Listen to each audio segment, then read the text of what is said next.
Predstavite se. Dobar dan, ja sam Novica Filipović, direktor firme R-System iz Bara.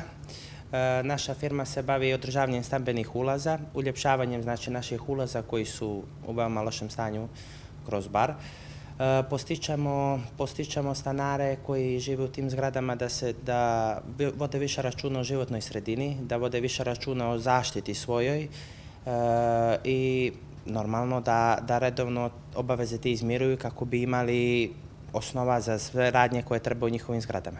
Mi smo firmu otvorili u novembru mjesecu prošle godine. Krenuli smo s radom, bilo je nekih poteškoća, kao što je u sve firme bilo, u vezi ovoga COVID-a što nas je zadesio, ali sad već je mnogo bolje. Koliko radnika imate?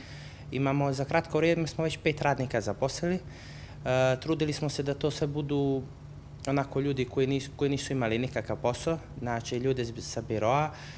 Gledali smo da to budu i mlađi i stariji ljudi, znači nismo pravili nikakvu klasifikaciju, trudili smo se da svakog radnika obučimo i da ga naučimo kako da pristupa poslu kroz neke male seminare s našim kolegama što smo odradili i nadamo se najbolje. Sredstva ćemo opredijeliti za nabavku nekih mašina koje nam nedostaju, za nabavku još neke opreme i kao posticaje neki samim tim te mašine kad kupimo otvorit će nova radna mjesta koje se nadamo da će biti vrlo brzo.